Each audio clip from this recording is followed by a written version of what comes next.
I arrived at the roadside in just past midnight. The rain was falling sideways, and my GPS had lost signal 20 miles ago. The lobby was empty. No receptionist, no music, just an old bell on the desk. I rang once. The sound echoed too long. Then, from a back room, a man emerged. Gray jacket, gray hair, gray eyes. He didn't say hello, just handed me a key. Room 6. Don't blow out the candle. Before I could ask, he disappeared into the dark. Room 6 smelled of smoke and old wood.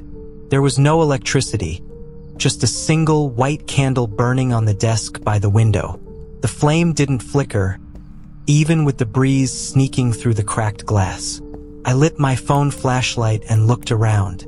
Clean bed, small dresser, mirror nailed to the wall, but no light switches, no lamps, no outlets, just that one candle. And on the bedside table, a folded note. Do not open the wardrobe. Do not cover the mirror. Do not fall asleep if the flame turns blue. At 2:43 a.m., I looked in the mirror. There was something off. My reflection wasn't right, not delayed, just different.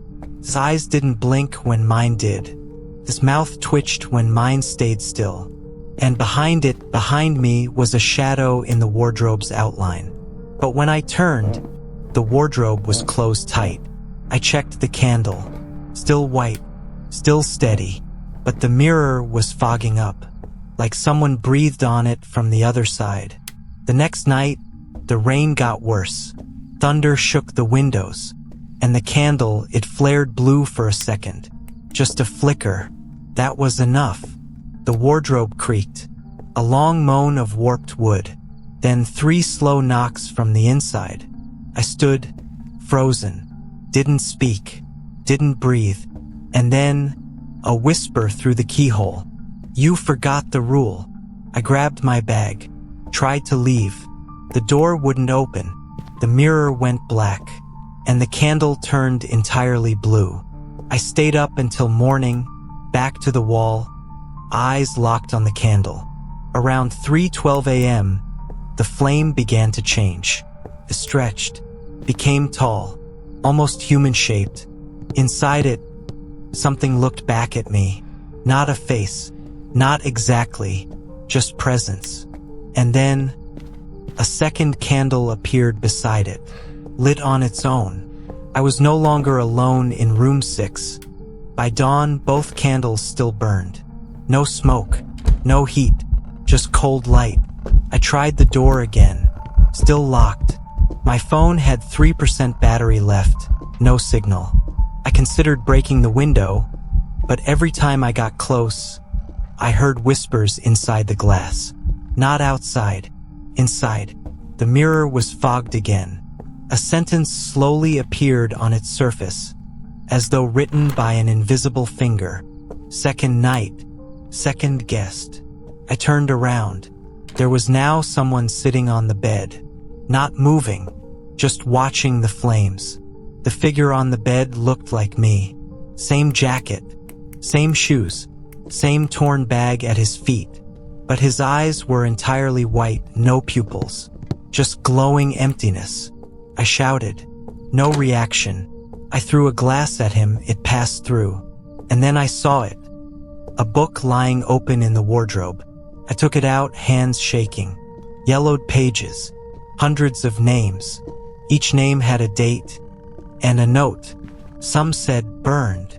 Others trapped, turned, empty. The last name was mine.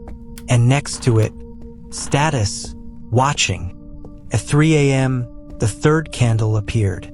It lit itself on the floor between me and the door. The door unlocked with a loud click. But I didn't run, because now there were 3 shadows on the wall, and I was casting none of them. Then something behind me whispered, "If you leave now, someone else takes your place."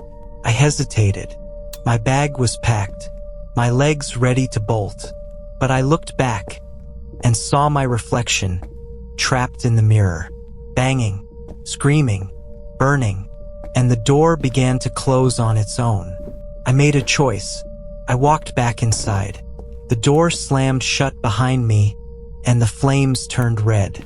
The man on the bed stood up, his eyes still white, but now weeping wax. He reached toward the wardrobe and pulled out a new candle. He handed it to me. "Someone always stays." I took it. He smiled and vanished. The room grew quiet again. I looked in the mirror. Now it moved with me again. But at the edge of the frame, a shadow still lingered. A week passed.